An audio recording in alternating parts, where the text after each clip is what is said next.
fourth pride is on the move. Raptors hover over a withered carcass. But there is scent of fresher meat in the wind.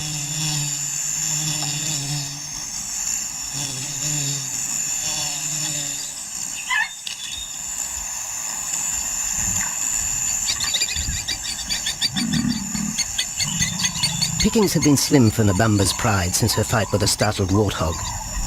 The lioness is limping from the encounter. And even the pride's big male, Jabu, wonders when his next meal will come.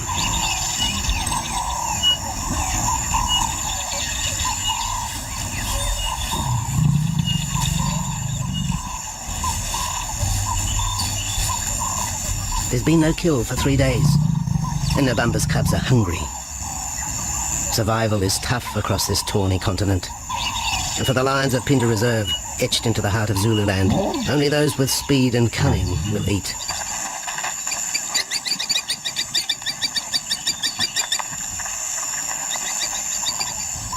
For this pride anyway, it's been a long time between meals.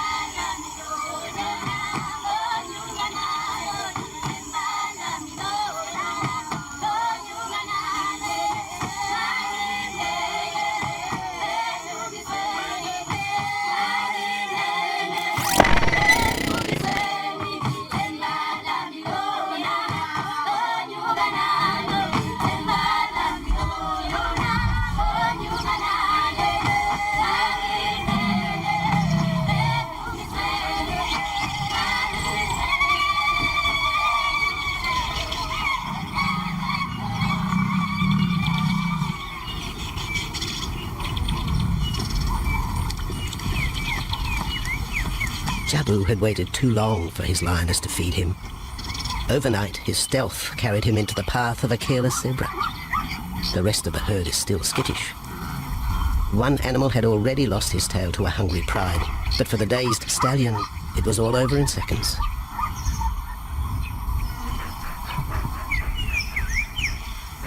The big male watches his kill from a distance, exhausted by the chase, exhilarated by the sport.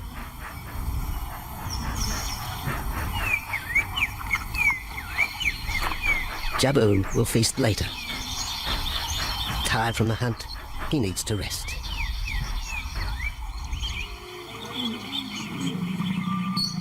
But his prey will be safe.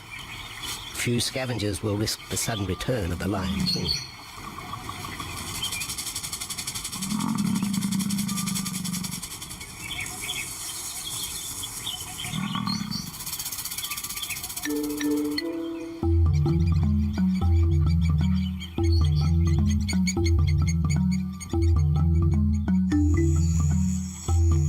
Zulu trackers follow the spoor of Nabamba's pride across Nziki Marsh.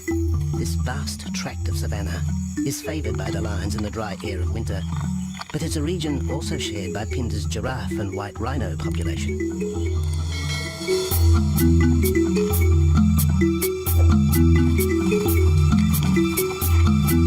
Through modern times, most of southern Africa's wildlife has been ravaged by hunting and habitat loss. Farmland, overgrazed and buffeted by domestic stock, has ripped the heart out of the original bush. The open, broad-leaved woodland, acacia bushveld, and wetland habitat had all but disappeared, taking with it the wildlife.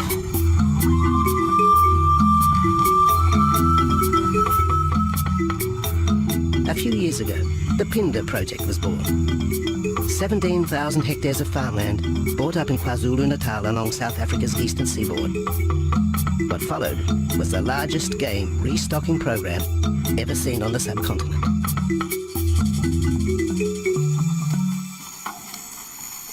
The land was overgrazed to a certain extent and it wasn't in very good shape. They put all these farms together, put a perimeter fence around it, and then brought in a lot of game. And then we brought in elephant, we brought in rhino. We started off with those sort of animals, and then started with cheetah, bringing in cheetah onto the reserve, mainly to get them used to the area before the lions came on, because the lion is a more superior predator as such and would dominate the cheetahs. We wanted to get them settled first before the lions came in.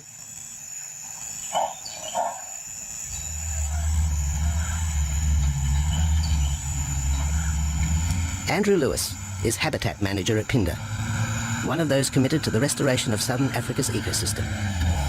Pinda is the Zulu word for return, and the aim of his company, Conservation Corporation Africa, is to return the land to its traditional wildlife and at the same time restore the habitat to its original state.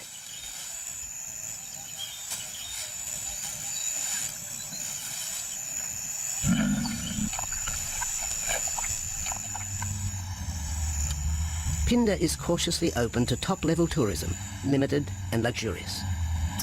Dreams of extending the green frontier require funds, and the reserve's lion pride has already earned its keep.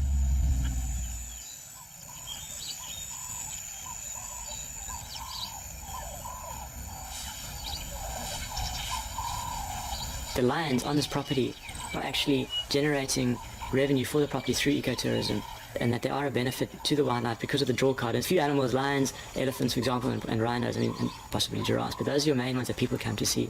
And we've been very fortunate to be able to have lions on the property, and I think those lions that we have given us amazing value for our guests, and by getting our guests in here, we're getting revenue into the area, and that's benefiting wildlife as a whole.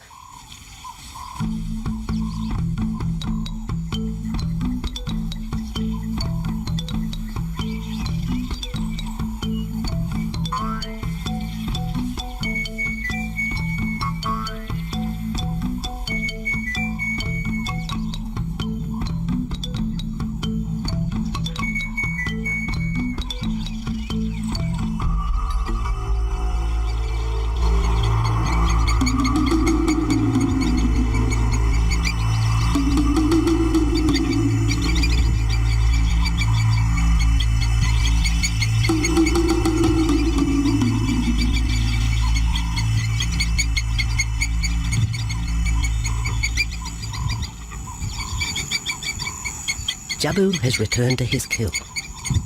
He licks the bloated carcass, but still there is no feeding.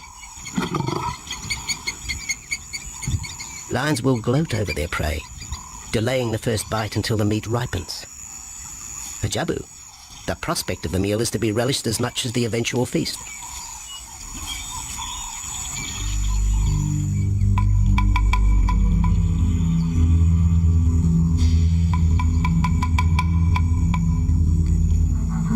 Meanwhile, Nabambo's pride is on the prowl. The older cubs are 10 months now, weaned, but still dependent upon Nabambo for food.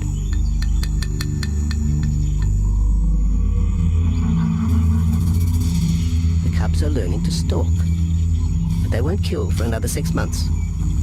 Young male lions are usually ejected from the pride when they are about 2 years old. Fending for themselves, they form hunting groups with other isolated males. Nabambo's cubs aren't sure what to do with prey so close, but the lioness isn't far behind. Their time for hunting will come. Nabambo's 4-year-old daughter also lives with the pride. She is the mother of the group's youngest offspring, 7-week twins Umbeli and Damana. The little cubs have been hidden since birth, and now stay close within the protective circle.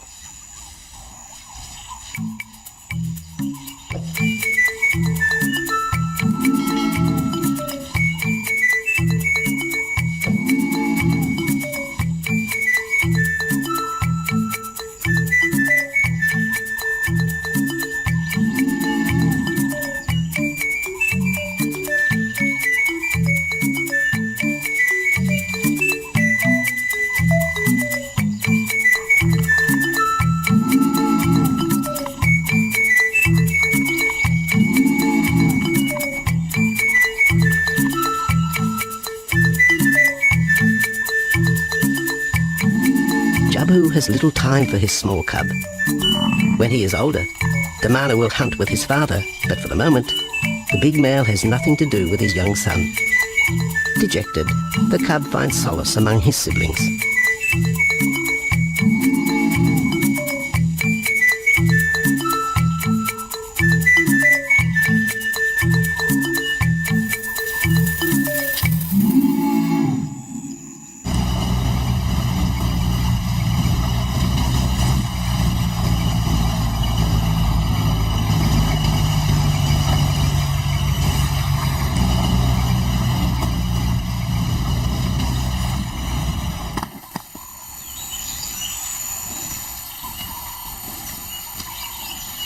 A young giraffe lies helpless in the grass. The animal's complicated vertebra means it is unable to rest its neck for any length of time. Lack of mobility means blood to the brain slows, leaving the animal disabled.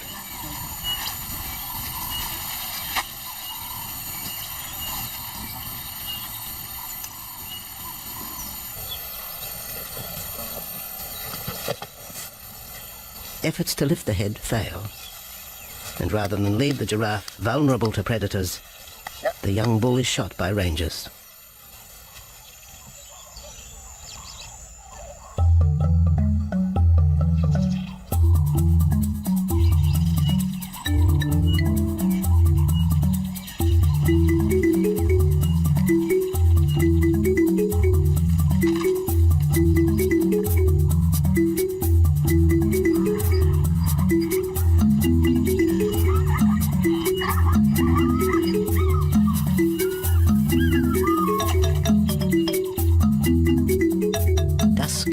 By the waterhole rekindles the interest of the pride. Nabambo is typical of most big cats. They conserve energy 20 hours a day, waking only to groom and hunt.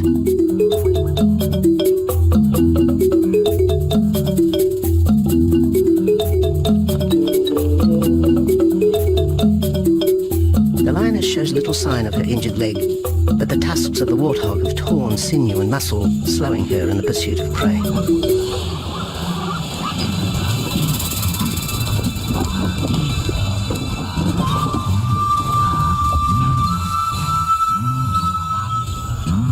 Once again, Nabambo and her pride will go hungry. But the big lioness senses another kill nearby. A young giraffe slain by humans will provide meat for her cubs. Leaving the pride, Nabambo follows the scent.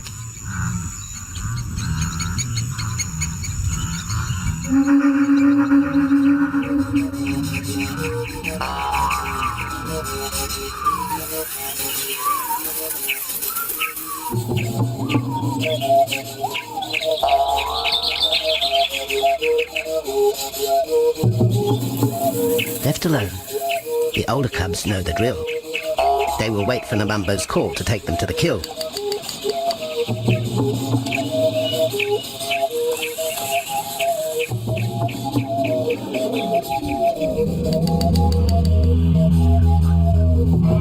The day moves into shadow.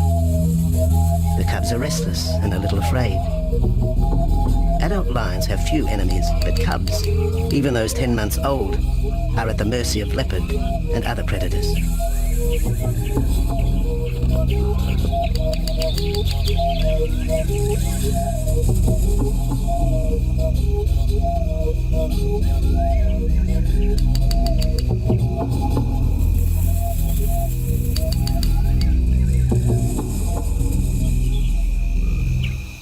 Nabambo has reached the kill, but her daughter is there first. Even though females hunt together, rivalry for the prey is fierce.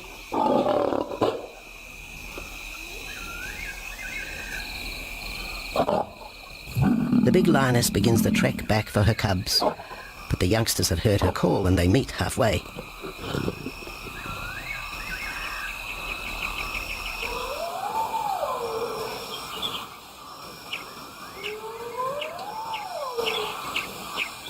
Nabambo settles herself in the long grass. The cubs are unfamiliar with her behavior.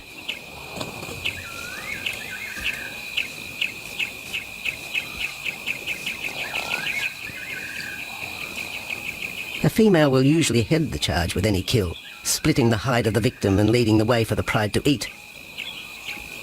But there is human scent around the giraffe, and the big lioness is cautious. She watches her cubs, hidden, alert to any potential threat.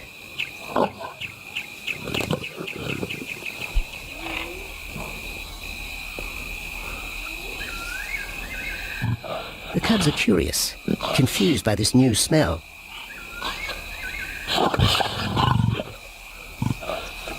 The lioness moves in for a final check, but she has already made up her mind. The carcass is tainted. There are foreign traces, a dangerous ambience. Instinct tells her this is not food fit for her cubs. Disappointed, the bumbo moves away, the scent of another night stalk already in the wind.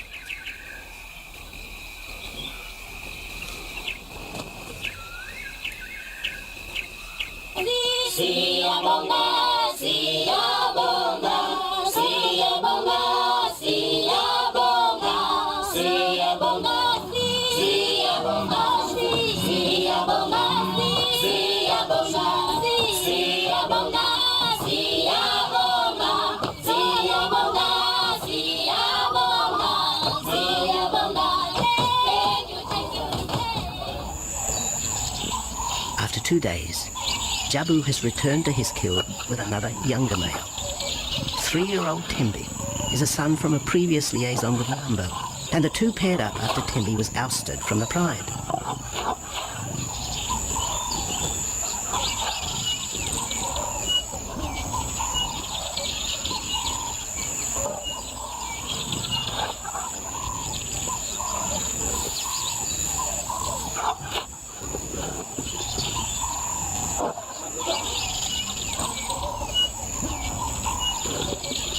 Pride males are lazy and will gladly let the females track down prey. But the theory that males won't hunt is a fallacy. Any hungry male will hunt for himself when no free lunch is provided by the lioness, hyenas or other predators.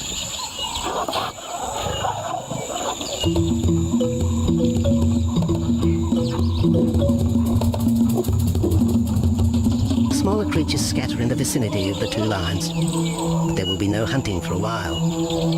Bloated after the zebra kill, both males will sleep for the next day, oblivious of their surroundings.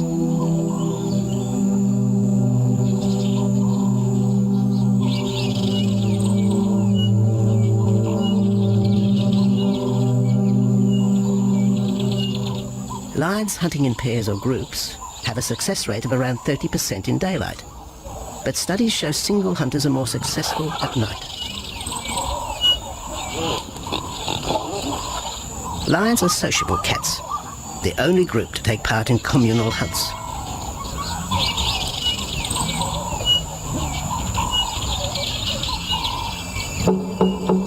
Ambush is an important part of the lion's strategy.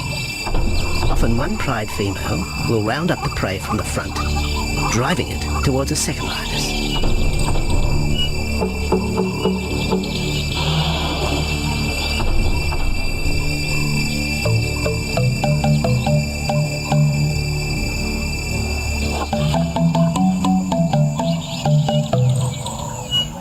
As in most cases, the pride male will only get involved if he has to.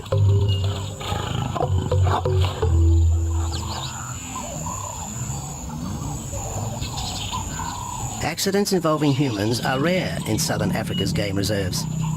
Our primal fear of being eaten has been well documented, but in fact, lions seldom attack if they're not provoked. At Pinda, great care is taken to limit the number of people viewing game. Emphasis is placed on causing the animal as little stress as possible.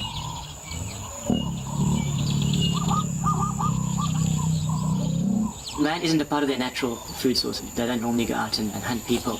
I think your lions are opportunists though, and I certainly think that if your lion is very hungry, under stress, I don't think they'll necessarily go out to hunt you down, but if you interfere with them, they'll certainly kill you, and there's a good chance they might eat you at the same time.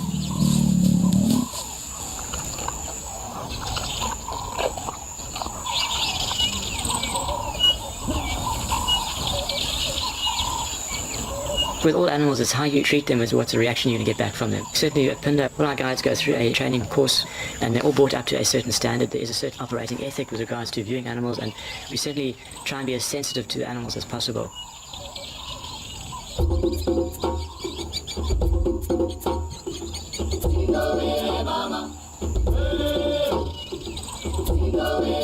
Cradled within the arms of the Ubomba Mountains and the Indian Ocean, Pinda covers one of the most diverse regions of Africa. Here are found 7 different ecosystems, from palm savanna and bushveld to rare sand forest and dense thorn bush, all restored from the pastoral belt which had swept down the east coast.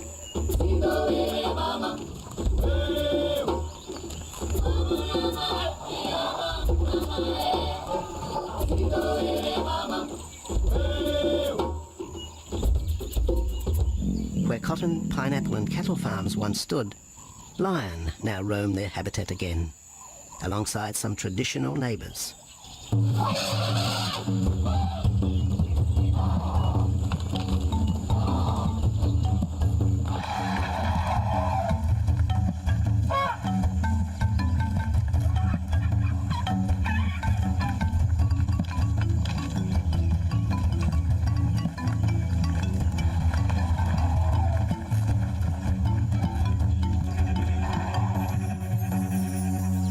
PINDA sees its responsibility to the region extending beyond restoration of habitat and wildlife.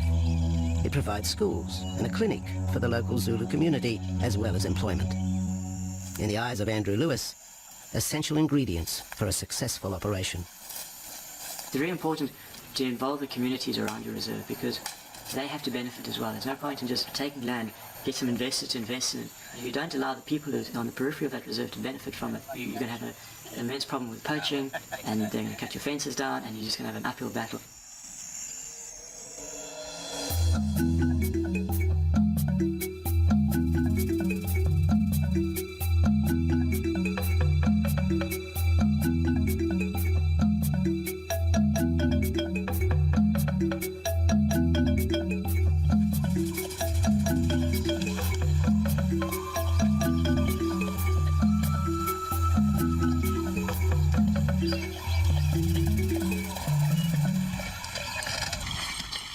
In 1992, the PINDA lions were among the first of the big 5 animals to be relocated to the reserve.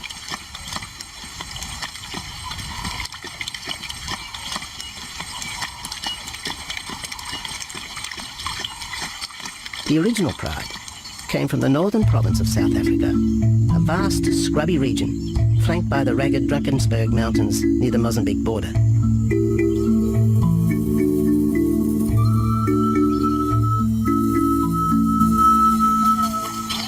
Peter Rogers helped round up PINDA's first pride, handling the lion's capture and subsequent move south. Today, he's head vet at the Hoedspruit Research and Breeding Centre for Endangered Species, overseeing its cheetah breeding program.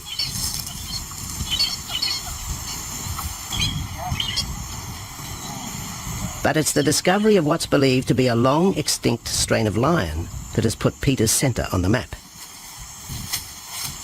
We were involved in the rescue of these circus animals that came down through Africa and were abandoned in Maputo. We were just founded by an animal welfare group called Animal Defenders based in London, and they said, could we just keep these animals temporary? First they mentioned tigers, and then they came back and said, well, there's 6 lions as well. So we said, yeah, we could hold them temporarily just until they found permanent homes for them, but basically get them out of that predicament that they were and the shocking conditions that they were in Maputo and Mozambique.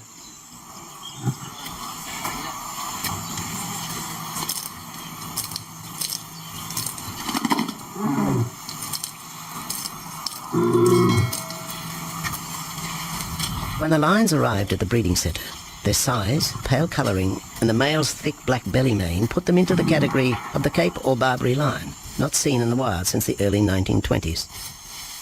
A few still exist in captivity, and a male and female were brought to South Africa from an Italian zoo for breeding purposes.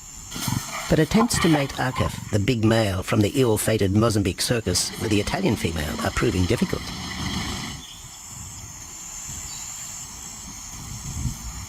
Akef is overprotective, even preventing the lioness from eating when the meat truck arrives.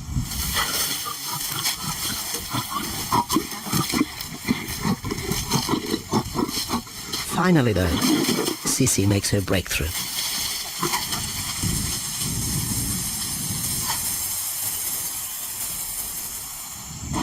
We'll see you up in the front there, Mark. You're going to go to that sort of middle central area. Where are you going to go? In the next enclosure, Arturo, the Italian Barbary male, is about to be sedated. His attention to his sister Cece through the fence is hampering mating efforts, and Peter Rogers is keen to move the big male. He shoots the dart into Arturo's rump. Arturo has been sterilized, but while his breeding days are finished, he'll live out his days at the centre. His female companion, another Barbary from the Mozambique circus, is drawn away by the meat truck.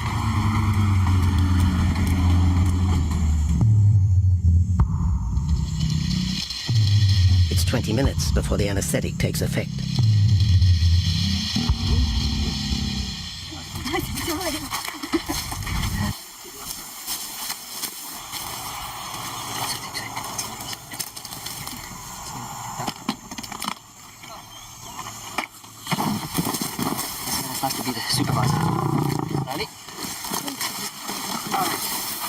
You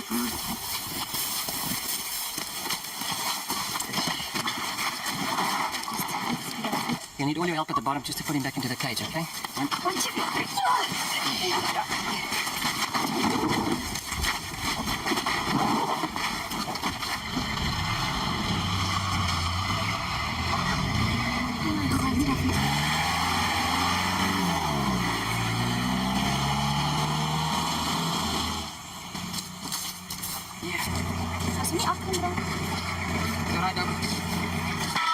The anaesthetic gives Peter Rogers and his team a chance to check over the 12-year-old lion. He'll spend a few weeks in this cage before being returned to his enclosure for observation. I still want to inject him and everything, right?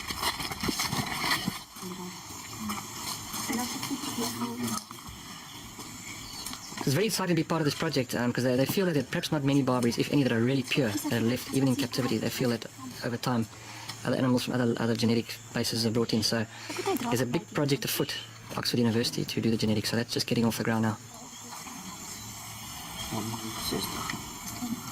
Okay.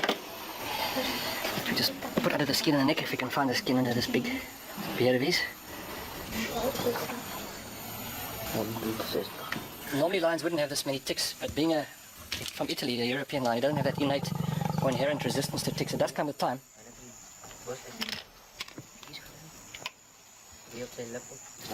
Like a bit of a bit like this. What we can do is put him in there and roll him over inside there. Immediate term now is to get these ones to breed, and we'll take it day by day from there and see how it goes. But the prime object initially was just to get these animals back into good health, and it's developed into something a lot bigger.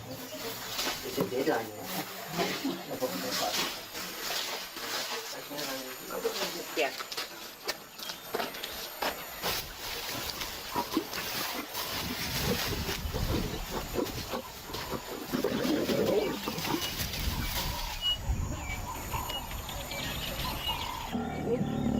While the breeding centre's lions are healthy, it's not the case a few kilometres away in the Kruger National Park, where TB has ravaged half the population. Infected buffalo have been blamed for the outbreak, primarily in the south of the park, and attempts are being made to fence off the diseased area.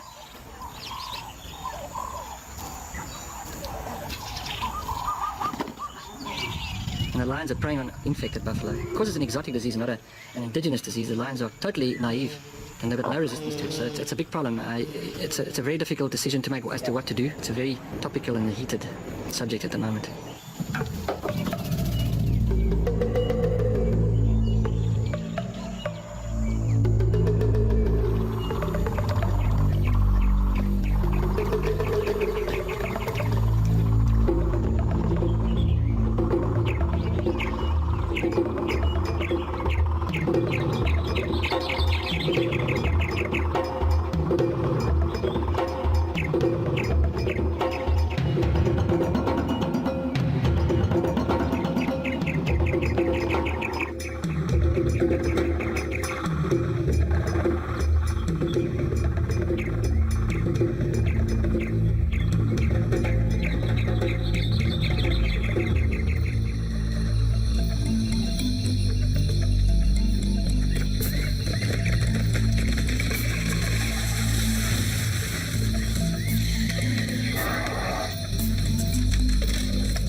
Back in Pinder, the night stalk has begun.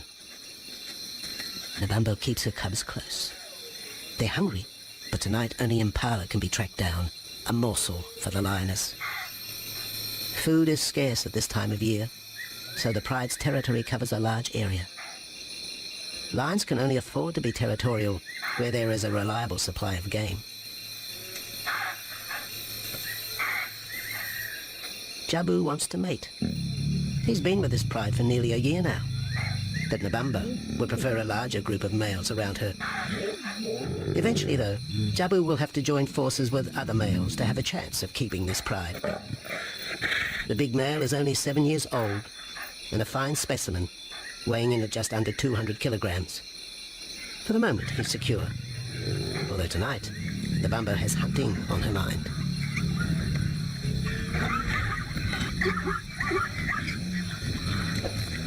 The cubs follow in the lioness's wake. If there is a kill, she will feed first. Often, weak cubs lose out to a hungry mother. High juvenile mortality rates are the result of lean times.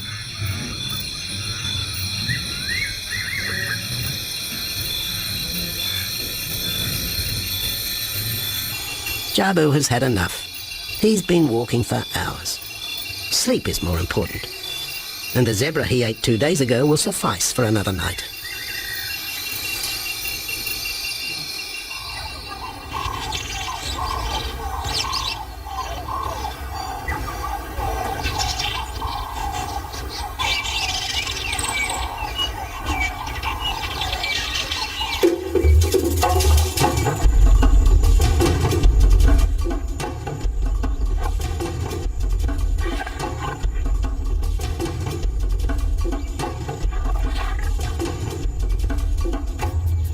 Nabambo has made a kill, a young Nyala buck.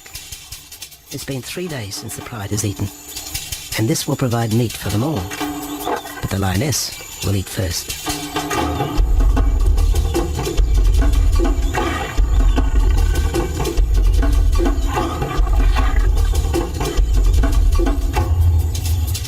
The cubs know the routine. They will get their turn. But Nkosi is hungry. He creeps towards his mother. As the biggest of the cub,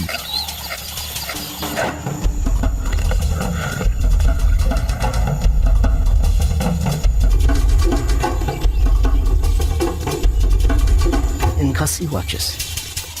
A lioness can eat more than 20 kilograms in a single sitting. This could be a long wait for the little cub. Nkosi approaches the kill cautiously.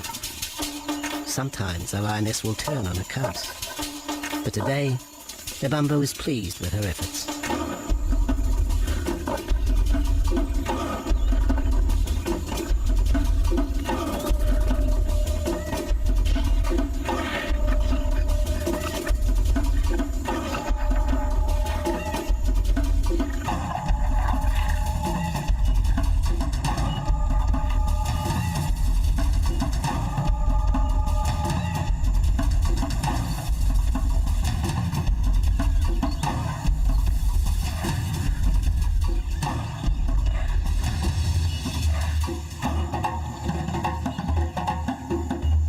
Nabambo has had her fill, for the moment anyway.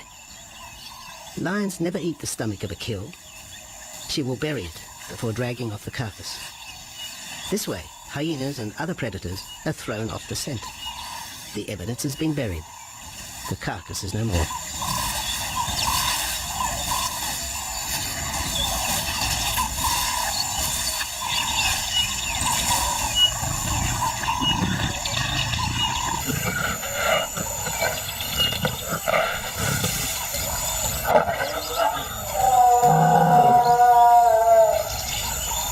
Nabambo's daughter hears the call. It is the second this morning. The first was the strangling cry of the Nyala as Nabambo broke the young buck's back. There was no struggle. The big lioness is a seasoned hunter.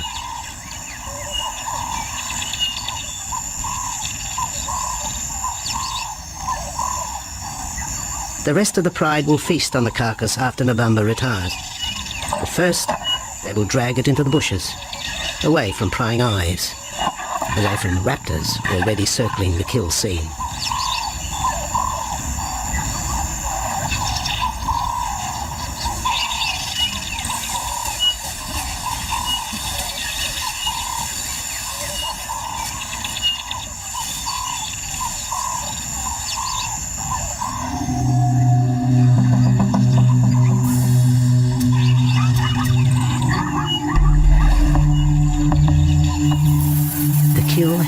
at a nervous edge. Even the hippo, its bad temper legendary, is flustered, anxious to protect its waterhole. The wildebeest are a favourite prey for lions. Naturally, they feel vulnerable. But for the pride, there is no agitation. Gorged, they will sleep for the next day. Even Mveli and Damano, the 7-week twins, have tasted blood for the first time. But it will be many months before they take part in a hunt. For the moment, they just want to play with Nkosi.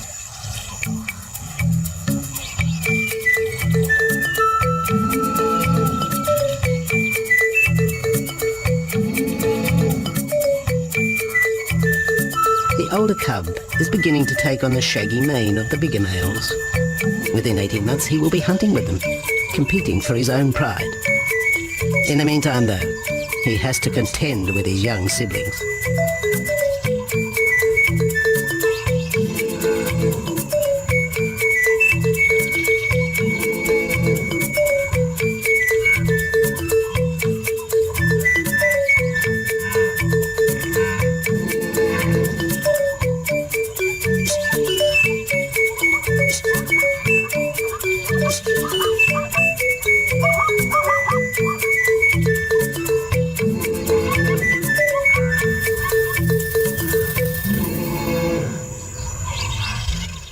Jabu rejoins the pride.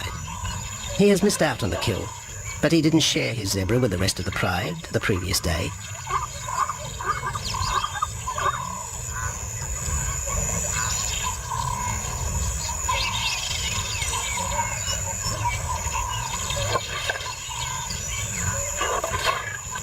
A half-hearted attempt at mating, but the big lion's attention is drawn to a curious onlooker. With the pride so close, the giraffe won't be sitting for long. Drinking and sitting is when they are at their most vulnerable.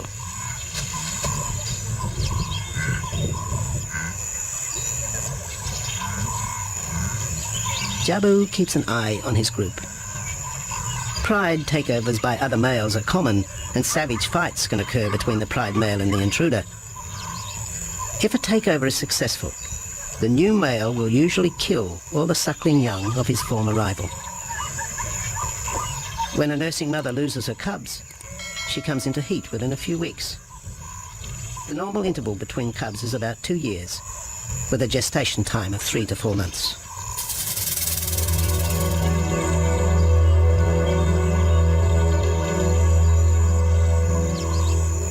Jabu marks his territory, but it may soon be all in vain.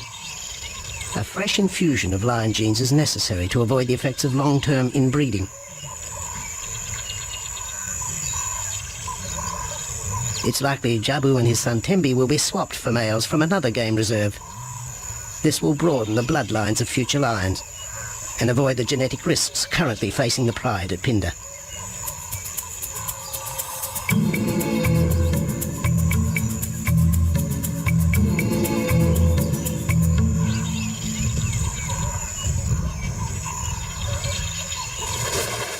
Vultures have found the dead buck, but there is little left of the carcass.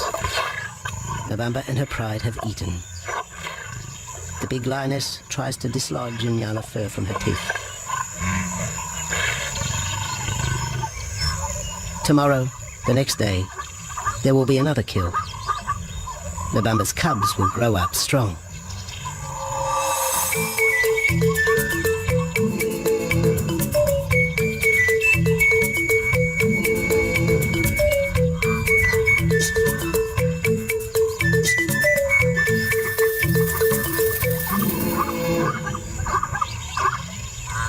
The lion is the greatest of all predators, the essence of all that is Africa. And yet, there are fewer than 50,000 left in the wild. The future for the species lies in managed reserves such as Pinda. Here in Zululand, the lion roams free for the first time since the beginning of this century. At Pinda, the philosophy has always been simple. Africa's wildlife land, undervalued and underutilized, is the continent's most precious natural resource. Focusing on the animals, their habitat and local communities is just the beginning of an African renaissance. Pinda is, after all, the Zulu word for return. Maybe, too, it's a chance for man to redeem himself just a little.